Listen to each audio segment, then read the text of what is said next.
చిత్తూరు నియోజకవర్గం టీడీపీ టికెట్ను ఆదికేశవుల నాయకుడికి కాకుండా కమ్మ సామాజిక వర్గానికి చెందిన జగన్మోహన్కు కేటాయించడం పైన బలిజ సామాజిక వర్గం అభ్యంతరం వ్యక్తం చేస్తున్నారు. ఆదికేశవులు ఎలాంటి లాభాపేక్ష లేకుండా నియోజకవర్గాన్ని ఎంతో నిధులతో అభివృద్ధి చేస్తారని వారు అన్నారు. టీడీపీ అధిష్టానం ఆదికేశవులని అవమానపరుస్తుందని వారు అన్నారు. టికెట్ విషయంలో మరోసారి పునరాలోచించాలని, లేని ఎడల టీడీపీకి తగిన బుద్ధి చెప్తామని వారు హెచ్చరికలు జారీ చేశారు. ఆ రోజు మేము గట్టిగా ఖండించినాము. ఈ రోజు ఇక్కడ ఉన్న పరిస్థితుల్లో టీడీపీ కూడా మాకు అన్యాయం చేసింది. మాకున్నటువంటి పరిస్థితులు మొన్న కనుగొండి ఈ 94 సీట్లు 7 సీట్లు మాత్రమే దళితులు కేటాయించింది. అది మేము తీవ్రంగా ఖండిస్తున్నాము. దళితులు చేసిన పాపమా లేకపోతే మేము చేసిన మంచి పనులు చేసిన శాపమా అని ప్రతి ఒక్క ప్రభుత్వానికి మేము అడుగుతున్నాము. 29% ఉన్నటువంటి మేము మాకు ఈరోజు అడుక్కునే పరిస్థితి ఎందుకు అని మేము గట్టిగా ప్రశ్నిస్తున్నాము.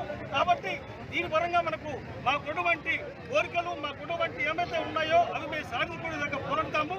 ప్రజలంతా ఏకంగా అవుతాము. రాష్ట్ర వ్యాప్తంగా ఉద్యమం చేస్తాము. చిత్తూరు సీట్ ఎట్టి పరిస్థితుల్లోనూ మేము ఒప్పుకోము. మొత్తము మా చిత్తూరు సీటు ఎట్లయినా మాకు బలిజలు కేటాయించకపోతే మా సత్తా ఏంటో మేము చూపిస్తామనేసి ఈ రకంగా మేము బలిజుగుడంతో ప్రతి ఒక్క పార్టీ రాజ్యం అవుతుంది, కానీ బలిజలకు అన్యాయం చేస్తుంది. కాబట్టి ఈరోజు మా చిత్తూరు బలిజుగుల వైపు ఏ పార్టీ మమ్మల్ని విశ్వసించడం లేదు.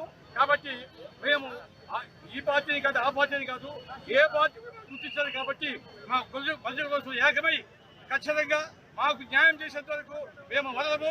మేము ఏ పార్టీకైనా కూడా మేము ఏ పార్టీ మనుషులు కాము. బలిజ కోసం మేము బలిజల ఓట్లతో గెలిచి బలిజల ఓట్లతో రాజ్యాధికారికి వెళ్తూ మమ్మల్ని చాలా చీప్గా చూస్తున్నారు. కాబట్టి మా యొక్క ఉనికి మేము చాటిద్దాం.